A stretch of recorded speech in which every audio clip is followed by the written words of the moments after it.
कि matric board परीक्षा में टॉप कैसे करें।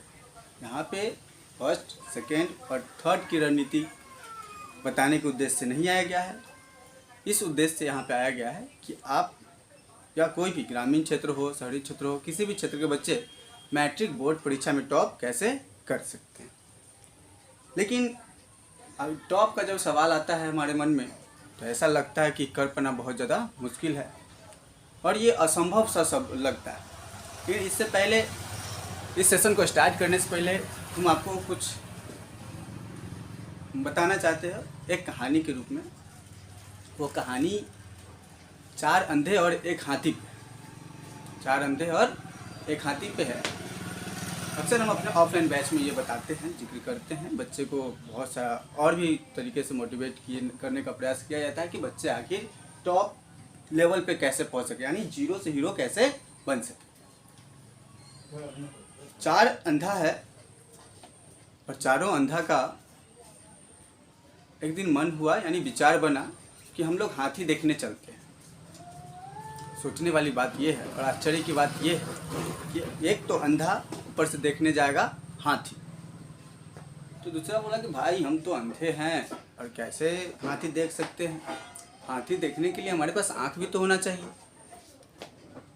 तीसरा वाला बात तो भाई बिल्कुल सही कह रहा है कि हाथी देखने के लिए आँख होना चाहिए। चौथा बोला कि कोई बात नहीं दोस्त, हम हाथी देख नहीं सकते लेकिन उसको छूकर तो महसूस कर सकते हैं कि कैसा दिखता है या फिर कैसा है। सुनते हैं हाथी बहुत बड़ा विशाल जानवर है, सबसे बड़ा जानवर में है, उसका विशाल शरीर भी है, ताकत भी उसके पास अपार है, तो कम से कम उसको महसूस तो कर सकते हैं। तो अब इसके लिए उसको चाहिए एक निर्देशक जो ये उसको हाथी तक ले जाए और उसको छूने में उसकी मदद करे। और उसको निर्देशक मिल भी जाता है, वैसा व्यक्ति मिल जाता है जो उसको हाथी तक का सफ़र कराए और वहाँ तक ले जाए।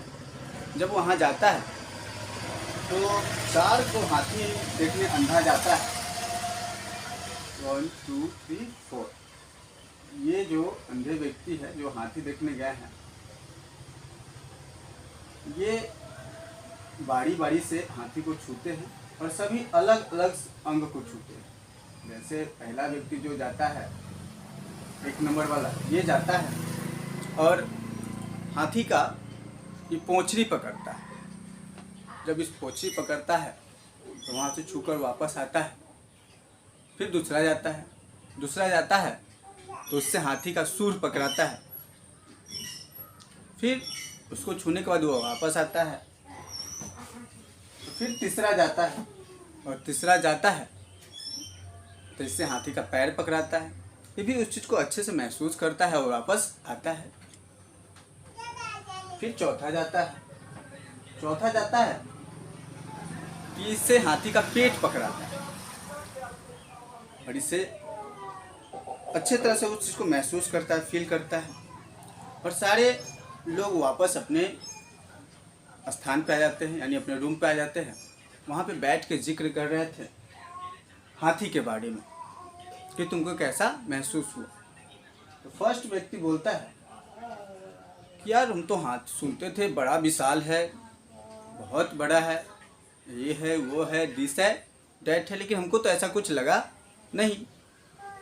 हम तो देखे हाथी खम्भा की तरह क्या था, मोट था। तो दूसरा सोचता है हाँ खम्भा की तरह मोट था, नहीं तो भाई तू बुड़बक है, तुमको कुछ पता नहीं है, तुम नहीं जानते, तुम कुछ और देख लिया। हम तो देखे हैं भाई, दूसरा व्यक्ति बोलता है कि हम तो देखे हैं भाई कि हाथी जो है वह मोटा ताजा है और लगभग इतना मोटा है, और खम्भा क्या, वो एक नॉर्मल पेड़ के मोटापे में है। फिर तीसरा जाता है, तीसरा सोचता है कि कभी देख लिया भाई, इसको लगता है कि गलत है। फिर तीसरा जाता है, तो कहता है देख तू लोग पता नहीं क्या देखा नहीं देखा, लेकिन हमको तो ऐसा लगा कि हाथी जो है पीलर की तरह मोट है। इसकी तरह मोट है, पीलर की तरह क्या है, मोट है। चौथा देखता है कि नहीं, ये भी क्या है, गलत कर रहा है। चौथा कहता है कि नहीं तुम लोग कुछ और देख लियो, कुछ और अनुभव कर लियो। हाथी जो है वह पहाड़ की तरह विशाल और बड़ा है। क्या है? पहाड़ की तरह विशाल और बड़ा। ध्यान देने योग्य बात यह है कि ये चारों व्यक्ति में से आखिर गलत कौन है? चारों व्यक्ति में से आखिर गलत कौन है? 1 नंबर, 2 नंबर, 3 नंबर, 4 नंबर, या कोई नहीं? यहाँ पे हमारे मन में अब ये जवाब चल रहा होगा कि देखिए सर, आपके हिसाब से, इस स्टोरी के हिसाब से तो चारों गलत नहीं है, क्योंकि जो जिस चीज़ को पकड़ा है उस चीज़ को अनुभव किया और उसी चीज़ को आपस में क्या कर रहा है? जिक्र कर रहा है। तो भैया इस बात को भी ध्यान से सुन लीजिए कि इस कहानी के पीछे का मेरा उद्देश्य क्या था। इस कहानी को बताने के पीछे मेरा उद्देश्य यही है हमारा समाज। और जैसी समाज में हम या आप ये उद्देश्य लेकर चले कि टॉपर बने, क्या बने? टॉपर बने, तो बहुत सारी समस्याओं का और सामना करना पड़ सकता है, तो कहीं से ये सूटेबल नहीं है।